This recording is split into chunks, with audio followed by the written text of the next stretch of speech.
Money Desk, I'm Rofhiwa Madzena, and South Africa's mining legacy is rich, but its future lies beneath untapped ground. Burton Meyer from Hofmeyer says the key to unlocking our next mining frontier requires smart legal strategy guiding exploration. He joins us now to unpack this further. A very good morning to you, and thank you very much for your time. So what are the biggest legal or regulatory hurdles currently facing exploration in South Africa?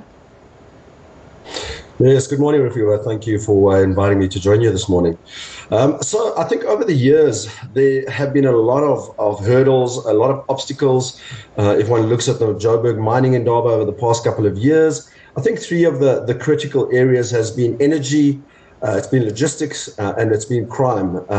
But these have shifted over time. Some have remained, and additional hurdles have come our way. And one of the hurdles that became quite a big discussion at the mining indaba in Cape Town earlier this year was obviously the expropriation. And I think that has created, especially from an external international investor perspective, a big concern.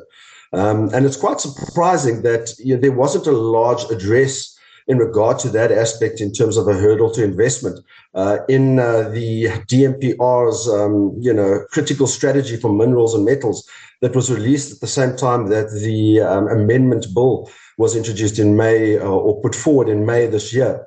So those are issues that one is facing, but I think there are more. If one looks at the strategy released by the DMPR in regard to critical minerals, energy is one that remains.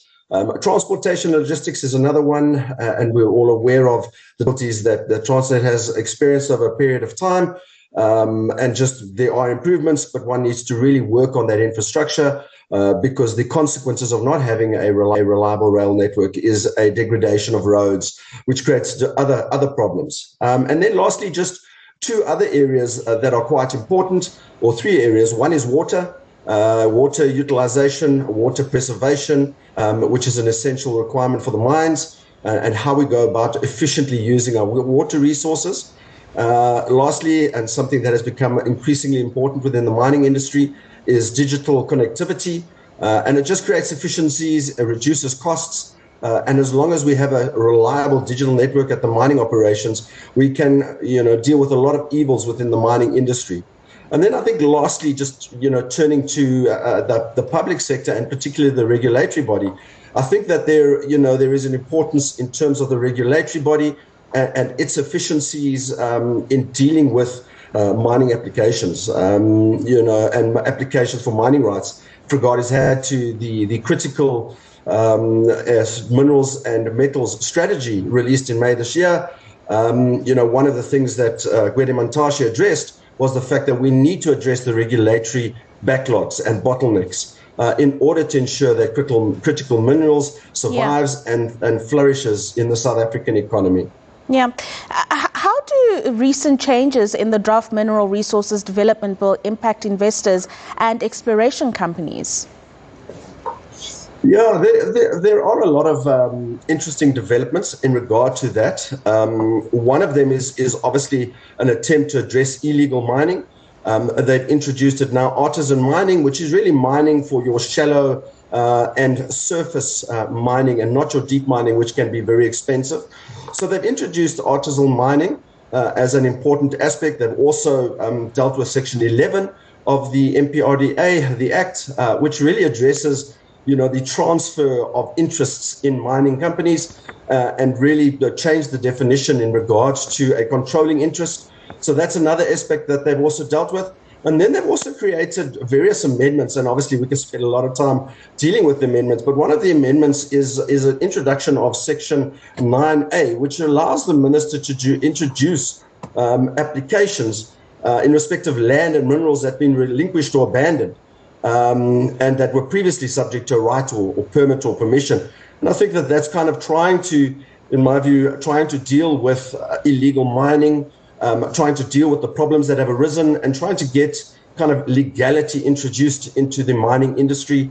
And then lastly, there's also an interesting addition in regard to illegal mining, which is defined and redefined, is also the fact that, illegal mining includes those that support and participate in illegal mining. And so I think all of these and many others that have been introduced, certainly assist the mining industry.